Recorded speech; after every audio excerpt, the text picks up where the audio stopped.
அனைவருக்கும் வணக்கம். செவ்வாய்க்கிழமை முருகனுக்கு இப்படி நீங்கள் கல்கண்டு தீபம் ஏற்றி வைத்து வழிபாடு செஞ்சீங்க அப்படின்னா உங்களுக்கு பணம் சேரும். கடன் தொல்லையிலிருந்து நீங்கள் சீக்கிரமாக விடுபட முடியும். எப்படி ஏற்ற வேண்டும், எந்த நேரத்தில் நாம் ஏற்ற வேண்டும் அப்படிங்கிறத பார்க்கலாம். இந்த தீபம் ரொம்ப எளிமையான தீபம் தான். இந்த தீபத்திற்கு அவ்வளோ பலன் உங்களுக்கு கிடைக்கும்.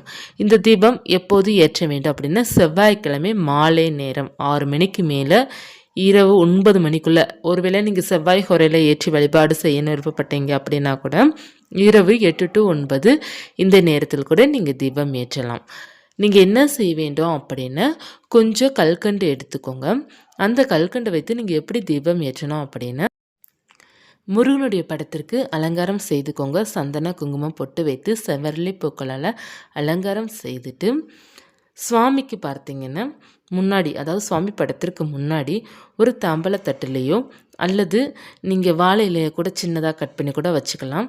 வைத்துட்டு அதில் கல்கண்டு நல்லா ஒரு கைப்பிடி அளவு கல்கண்டு எடுத்துக்கோங்க. அதை பரப்பிக்கோங்க. பரப்பிட்டு அதற்கு மேலே தான் நீங்கள் அகல் விளக்கு வைக்கணும். அகல் விளக்கு சின்னதாக இருந்தாலும் சரி பெரியதாக இருந்தாலும் சரி ஒரு அகல் விளக்கு போதும்.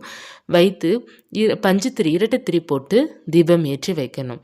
வைத்துட்டு அந்த நல்லெண்ணெய் அல்லது நெய் இருக்குது பார்த்திங்களா, அதற்குள்ளே பார்த்தீங்கன்னா கொஞ்சம் சுக்கு பொடி இருக்குன்னா சுக்கு பொடி போடுங்க. சுக்கு பொடி இல்லாதவர்கள் கொஞ்சம் பார்த்தீங்கன்னா ஜவ்வாது பொடி போட்டு தீபம் ஏற்றிக்கோங்க. தீபம் ஏற்றிட்டு நெய்வேத்தியமாக பார்த்தீங்கன்னா கல்கண்டு சாதம் வைங்க. கல்கண்டு சாதம் வைத்துட்டு வெற்றிலை பாக்கு வாழைப்பழம் உங்ககிட்ட இருக்கின்றது அப்படின்னா வைங்க. அப்படி இல்லைன்னா இந்த கல்கண்டு வைத்து மட்டும் வழிபாடு செய்தால் போதும். கல்கண்டு சாதம் வைக்க முடியல, நேரம் இல்லை அப்படின்னா கொஞ்சம் நெய்வேத்தியமாக கல்கண்டு வைக்கணும். கல்கண்டு தீபம் ஏற்றி கல்கண்டு நெய்வேத்தியமாக வைத்து நீங்கள் வழிபாடு செய்து பாருங்கள். கடன் தொல்லை உங்களை விட்டு விலகும். சீக்கிரமாக நீங்கள் கடனை அடைச்சிடுவீங்க. உங்களை தேடி பணம் வர ஆரம்பிக்கும். உங்களுக்கு வருமானம் அதிகரிக்க ஆரம்பிக்கும். இந்த கல்கண்டை நீங்கள் என்ன செய்ய வேண்டும் அப்படின்னா தீபம் ஏற்றிய பிறகு அன்று இரவு முழுவதும் நமக்கு பூஜை அறையில் இருக்கட்டும். சின்ன சின்ன கருப்பு எறும்பு கூட அதை சாப்பிடலாம். அப்படி சாப்பிடல அப்படின்னா நீங்கள் மறுநாள் காலையில் எழுந்து நீங்கள் அந்த கல்கண்டை எடுத்து நீங்கள் பறவைகளுக்கு தானமாக போட்டுருங்க. அதாவது மொட்டை மாடியில் போட்டீங்க அப்படின்னா எறும்பு சாப்பிட்றோம்.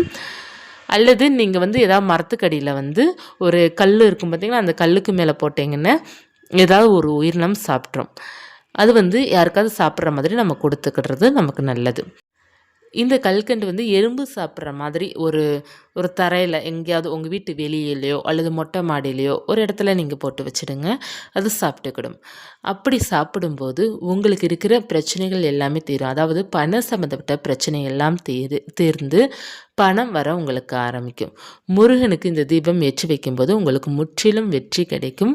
முருகனை மனதார பிரார்த்தனை பண்ணிவிட்டு இந்த தீபம் ஏற்றி வைங்க. முருகா, என்னுடைய கடன் தொல்லைகள் எல்லாம் சரி பண்ணி விடுங்க. என்னுடைய நகை அடமானத்தில் இருக்குது முருகா, அதை சீக்கிரமாக என் கைக்கு கொடுங்க. நான் எவ்வளவோ முயற்சி எடுக்கிறேன், என்னால் முடியல, நீங்கள் தான் எனக்கு அருள் தரணும் அப்படிங்கிறது கேட்டீங்க அப்படின்னா ஒரு வாரத்துக்குள்ளே முருகனுடைய அருள் உங்களுக்கு கிடைக்கும். முருகன் நினைத்தால் அடுத்த நொடியே அவர் செய்வார் அப்படிங்கிறத நான் என் ஃப்ரெண்டு மூலமாக கூட நான் தெரிந்து கொண்டேன். என்னோடய ஃப்ரெண்டு பார்த்தீங்கன்னா அவளுடைய குடும்ப சூழ்நிலை காரணமாக அவளுக்கு ஒரு 3 to 4 லட்சத்துக்குள்ள ஒரு அமௌண்ட் அவளுக்கு கட்டாயமாக தேவை. அவளுக்கு ஒரு சுச்சுவேஷன் இருந்தது. அந்த சுச்சுவேஷனை ஹேண்டில் பண்ணுறதுக்காக இவளுக்கு இவ்வளோ பணம் தேவைப்படுது. திடீர்னு பார்த்தீங்கன்னா பணத்துக்கு எல்லாரும் ஒரு பிக் அமௌண்ட்டுக்கு எங்கே போக முடியும்? அப்படிங்கப்போ அவளுடைய சேவிங்ஸ் கொஞ்சம் வச்சுருந்தா. மற்றும் அவளுடைய ஹஸ்பண்ட் சேலரியும் பார்த்தீங்கன்னா அந்த மந்த்தில் கிரெடிட் ஆகி இருந்தது. ஸோ அந்த சேலரிலாம் சேர்த்து மொத்தமாக பார்த்தீங்கன்னா ஒரு 1 லட்சத்துக்கு மேலே சேவிங்ஸ் எல்லாம் சேர்த்து இருந்தது. அவள் கையில் அப்போதைக்கு இருந்தது. சொந்தக்காரங்கிட்ட கேட்டுக்கா, நெருங்கின சொந்தமும் கையில் பணம் இல்லை அப்படிங்கிறத சொல்லிட்டாங்க. அவளுக்கு ரொம்ப முக்கியமான சொந்தம் கூட இல்லைன்னு சொல்லிட்டாங்க. அதற்கப்புறம் ஃப்ரெண்ட்ஸு பார்த்தீங்கன்னா எப்போதுமே தோள் கொடுப்பான் தோழன் அப்படிங்கிற மாதிரி ஃப்ரெண்ட்ஸுங்க பார்த்தீங்கன்னா அப்பப்போ இருக்கிறத கொஞ்சம் கொஞ்சம் ஷேர் பண்ணி வச்சு அதில் ஒரு 50,000 சேர்ந்தது. மிச்சம் பணம் தேவை. அந்த பணத்துக்கு அவள் என்ன பண்ண அப்படிங்கிறத நிறைய குழப்பமாகவே பேசிக்கிட்டு இருந்தா. அப்போது பார்த்தீங்க அப்படின்னா அவங்களுடைய ஹஸ்பண்டும் பார்த்தீங்கன்னா நிறைய ட்ரை பண்ணுறாரு, கிடைக்கல. சும்மா அவங்களும் அவங்க ஃப்ரெண்ட்ஸ்கிட்ட சும்மா 5, 10, 10,000, 15,000 இப்படி தான் அவங்களுக்கும் கிடைக்குது. ரொம்ப அர்ஜென்ட் செலவு. வேறு வழி இல்லாமல் ஒரு நகையை அதற்கப்புறம் தான் அடமானம் வச்சா. 5 பொன் நகையை அடமானம் வச்சா. 1,50 கிட்ட என்னமோ சொன்னான். மொத்தமாக பார்த்தீங்கன்னா ஒரு 3,50,000 சேர்ந்துச்சு ஒரு அமௌண்ட்டு. அவளுக்கு 3 to 4க்குள்ளே தான் ஒரு அமௌண்ட்டு தேவை. அந்த அமௌண்ட்டை வச்சு அவளுடைய சூழ்நிலையை வந்து சரி பண்ணிட்டா. சரி பண்ண பிறகு அவளுக்கு ரொம்ப கவலை. என்ன அப்படின்னா, ஃப்ரெண்ட்ஸ் சர்க்கிள்கிட்டே கொஞ்சம் பணம் வாங்கியிருக்கா. அப்புறம் அவளுடைய சேவிங்ஸும் போயிடுச்சு. அடுத்து பார்த்தீங்க அப்படின்னா, நகையும் அடமானம் வச்சாச்சு. ஸோ அதுக்கு வட்டி கட்டணும். அவளுக்கு ரொம்ப ரொம்ப கவலை. என்ன அப்படின்னா, எப்படி நான் நகையை திருப்புறது? நான் எப்படி வந்து ஃப்ரெண்ட்ஸுக்கு வந்து நான் அமௌண்ட் அடைக்கணும்? எப்போதுமே பார்த்தீங்கன்னா, ஒரு ஃப்ரெண்ட்ஸ்கிட்ட நம்ம வாங்குறோம் அப்படின்னா, திருப்பி குடுத்தா தான் திருப்பி அவங்க வந்து ஒரு நம்பிக்கையா நம்மகிட்ட கொடுப்பாங்க இல்லையா? எப்போதுமே நம்ம ஒரு ஃப்ரெண்டுக்கிட்ட வந்து பணம் வாங்குறோன்னா, அவங்க கிட்ட நம்ம திருப்பி குடுக்கணும். குடுத்தா மட்டும் தான் திருப்பி ஏதாவது ஒரு அர்ஜென்ட் அப்படின்னா, அவங்க நமக்கு மறுபடியும் ஹெல்ப் பண்ணுவாங்க. சரிங்களா? அப்படி இருக்கையில இவளுக்கு வந்து ரொம்ப ப்ரெஷர். ஏன்னா ஃப்ரெண்ட்ஸுகிட்ட வந்து எல்லாருமே இருக்கிறத வச்சு தான் குடுத்துருக்குறாங்க. இவள் வந்து என்னடா செய்றதுன்னு இவளுக்கு ஒண்ணுமே புரியல. ஏன்னா செயின் பார்த்தீங்கன்னா, அடமானம் வச்சு தான் எல்லாம் கொஞ்சம் சரி பண்ணி வச்சிருக்கா. பிறகு ஹஸ்பண்ட் சேலரி, பிறகு இவளும் பார்த்தீங்கன்னா சேலரி இவளுக்கு கொஞ்சம் வரும். இவளுடைய சேலரி வந்து பார்த்தீங்க அப்படின்னா, கரெக்ட்டா அவங்க குடும்ப செலவுக்கு இத பயன்படுத்திப்பாங்க. அவங்களுடைய ஹஸ்பண்ட் சேலரி பார்த்தீங்கன்னா, ரெண்டுக்கு குடுக்க, அப்புறம் வந்து அந்த மாரி தான் பயன்படுத்துவாங்க. கொஞ்சம் மிச்சம் சேவிங்ஸ் இருக்கும். இந்த மாரி தான் அவங்க பண்ணி கொஞ்சம் கொஞ்சமா சேர்த்து வச்சு குழந்தைங்கள படிக்க வைக்கிறதும் பார்த்தீங்கன்னா, குழந்தைங்களுக்குன்னே நெறைய அவங்க அவங்க ரொம்ப ஃபீஸ் கட்டுவாங்க.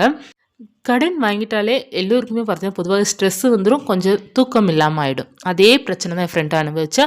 தூங்கவே மாட்டா. திடீர் திடீர்னு எந்திரிச்சு யோசிச்சுக்கிட்டே இருக்கிறது. எத்தன முறை நாங்க சத்தம் போட்டாலும் அவ கேட்கறதே கிடையாது. நெனச்சு நெனச்சு குழப்பமாவே இருப்பா. எப்ப பார்த்தாலும் பார்த்தீங்கன்னா டென்ஷன், டென்ஷன், டென்ஷன். எப்போதும் அவ கடன் வாங்குனாலும் கடன் வாங்குனது ஒரே டென்ஷன்ல தான் இருந்தா.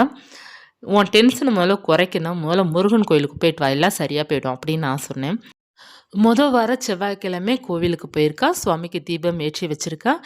ஏற்றி வச்சுட்டு கொஞ்சம் அமைதியா ரிலாக்ஸா போயிட்டு சுவாமிட்ட வந்து வேண்டியிருக்கா. அதாவது கண்களை மூடி ஒரு 10 நிமிஷம் வேண்டிட்டு வந்திருக்கிறா. அடுத்த வார செவ்வாய்க்கிழமை திரும்பவும் கோயிலுக்கு போயிருக்கா. அப்பதான் அவளுக்கு வந்து சுவாமி கிட்ட ஒரு வேண்டுதல் வைக்கணும் அப்படிங்கிறதுனால இந்த நகையை திருப்பணும் அப்படிங்கிறத ஒரு வேண்டுதல் வச்சிருக்கா.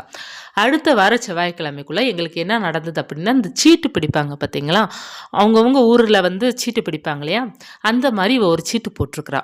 அந்த நகையை திருப்பணும் அப்படிங்கிறதுக்காக பார்த்தீங்கன்னா, 1,00,000 சீட்டு ஒண்ணு போட்டிருக்கிறா. அப்புறம் பார்த்தீங்கன்னா என்னாச்சு அப்படின்னா, அந்த வார செவ்வாய்க்கிழமை போயிட்டு முருகன்ட்ட வேண்டியிருக்கிறா. முருகா, எனக்கு வந்து நகைய திருப்பணும். நான் வந்து சீட்டு போட்டிருக்கேன் அதுக்காக. இனி அது கெட்டி வர்றதுக்குள்ள பார்த்தீங்கன்னா, அதுக்கு 1 வருஷம் எனக்கு டைம் ஆயிடும். எனக்கு வந்து இப்போ பேரு என்னுடைய பேரா தான் எனக்கு விழுகணும். உன்னுடைய அருள் இருந்தா எனக்கு கட்டாயமாக விழுகும். எனக்கு நீ தான் மனசு வைக்கணும். எனக்கு அந்த சீட்டு எனக்கு விழுகணும் முருகா அப்படிங்கிறது வேண்டியிருக்கிறா. கரெக்ட்டா அதே போல புதன்கிழமை காலையில வந்து அந்த சீட்டு குலுக்கியிருக்காங்க. பேரு பார்த்தீங்கன்னா, இவ பேரு தான் விழுந்திருக்கு. அவளுக்கு உடனே ஆனந்தம். ரொம்ப சந்தோஷம். ஏன்னா, அந்த சீட்டு குலுக்கல் பார்த்தீங்கன்னா, எல்லாத்துக்குமே இது நடந்திருக்கும். நம்ம என்ன எதிர்பார்ப்போமோ, அது நமக்கு கிடைக்காது. நமக்கு வந்து இந்த சீட்டு விழுந்துறணும் அப்படிங்கிறது நம்ம நினைப்போம். அன்னைக்கு நமக்கு கிடைக்கவும் கிடைக்காது, விழுகவும் விழுகாது. அது ஏல சீட்டா இருந்தாலும் சரி, குலுக்கல் சீட்டுல இருந்தாலும் சரி.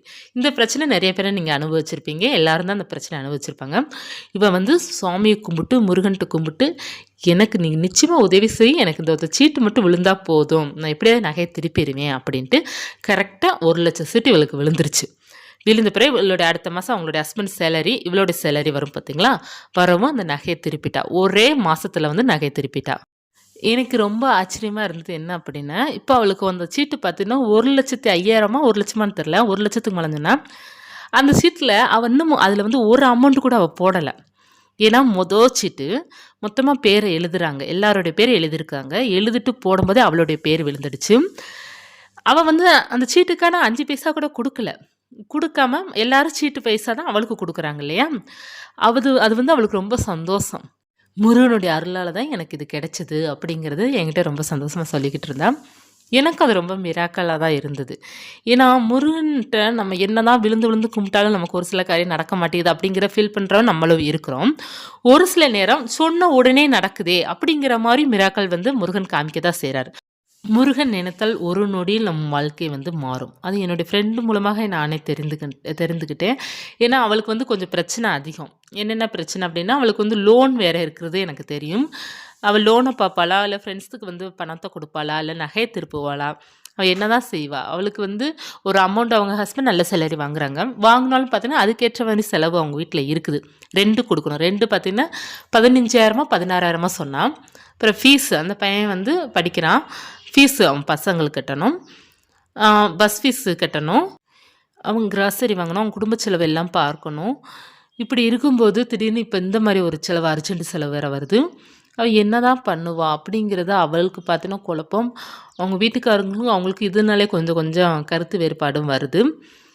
சின்ன சின்ன சண்டைகள் எல்லார் வீட்லேயும் பார்த்தீங்கன்னா பணத்தை வச்சு தானே சண்டை வரும். அந்த மாதிரி சண்டைகளும் வருது. ப்ரெஷர் அதிகமாகுது, டென்ஷன் அதிகமாகுது. அப்படி இருக்கும்போது முருகன் அருளால் பார்த்தீங்க அப்படின்னா அவளுக்கு வந்து கொஞ்சம் ப்ரெஷர் குறைஞ்சிருச்சு. இப்போ வந்து ஃப்ரெண்ட்ஸ்கிட்ட இருக்கிற கடன் மட்டும்தான். சீட்டு பார்த்தீங்கன்னா அவள் எப்பயும் போல் அவள் வந்து கண்டினியூ பண்ணிக்கிட்டு இருக்கிறா. இந்த மாதிரி இந்த சீட்டு போடுறதோ, நம்பிக்கையான ஆளுங்கிட்ட சீட்டு போடுறதோ, நம்ம கொஞ்சம் வந்து சேவிங் பண்ணுறது நமக்கு எப்போதுமே அது உதவியாகத்தான் இருக்கும். முருகன்ட்ட நம்ம கேட்குறது படி கேட்டோம் அப்படின்னா முருகன் நிச்சயமாக நடத்தி வைப்பார். என் ஃப்ரெண்ட்ஸு வந்து எனக்கு வந்து நீ எனக்கு திருப்பி கொடுன்னு கேட்கல. இந்த மாதிரி நான் சீட்டு போட்டிருக்கேன் முருகா, எனக்கு என் பேர் விழுந்தா போதும் தான் கேட்டா. எனக்கு நீ 1,00,000 குடுன்னு அவ கேட்கல. நான் இந்த மாதிரி சீட்டு போட்டிருக்கேன் முருகா, எனக்கு வந்து என் பேர் விழுகிற மாதிரி நீ கொஞ்சம் கருணை காட்டு.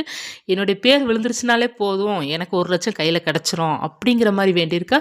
முருகன் அருளால் கிடச்சிருக்கு. எப்பவுமேங்க நம்ம வந்து எப்படி கேட்குறோமோ அதை வச்சு நம்ம முருகன் நமக்கு வந்து உடனே நம்மளுடைய வேண்டுதலை நிறைவேற்றி வச்சிருவார். நம்மளுடைய முயற்சி நமக்கு வேண்டும். நம்மளுடைய முயற்சி இருந்தால் தான் நமக்கு எல்லாமே வெற்றியாகும். நம்ம சும்மா வீட்டிலே உட்காந்துட்டு பணம் வேண்டும் பணம் வேண்டும்னு கேட்டால் இறைவன் வந்து தரப்போகிறது கிடையாது. நல்லா உழைக்கணும், அதுக்கேற்ற பணம் கேட்டால் தருவார். அதே போல் பார்த்தீங்கன்னா அவள் முயற்சி எடுத்தா நகை அடமானத்தில் இருக்கே அதை நம்ம திருப்பணும் அப்படிங்கிறதுக்காக சீட்டு போட்டா. அவங்க வீட்டு பக்கத்தில் தெருவில் வந்து பிடிப்பாங்க போல், அதை போட்டால் உடனே அவளுக்கு கிடச்சிச்சு. பாசிட்டிவாக அது அமைஞ்சிருச்சு அவளுக்கு. இறைவன் அருளால் தான் அவளுக்கு நடந்திருக்கு அப்படிங்கிறத அவள் சொன்னா. அவளே சொன்னா. ஏன்னா நிறைய முறை சீட்டு போட்டிருக்காளாம். நிறைய முறை பார்த்தீங்கன்னா கடைசியில் விழுகுமா இல்லைன்னா பாதிக்கு அடுத்து தான் விழுகுமா தவிர முதல்ல அவளுக்கு இதுதான் ஃபஸ்ட் டைம் விழுந்திருக்கான். முருகன் நினைத்தால் ஒரு நொடி நம் வாழ்க்கையை வந்து மாற்றி கொடுப்பார். எப்போதுமே நம்பிக்கையுடன் இருங்க. முருகன் நிச்சயமாக எல்லோருடைய வாழ்க்கையை மாற்றி கொடுப்பார். என்னுடைய ஃப்ரெண்டுக்கு நடந்த மாதிரி எல்லோருக்குமே மிராக்கள் நிச்சயமாக நடக்கும். நம்பிக்கையுடன் இருங்க. இந்த பதிவு உங்களுக்கு உபயோகமாக இருந்தது அப்படின்னா லைக் பண்ணிக்கோங்க. இது போன்ற தகவல் தெரிந்து கொள்ளணும்னா சேனலை சப்ஸ்கிரைப் பண்ணி வச்சுக்கோங்க. நன்றி.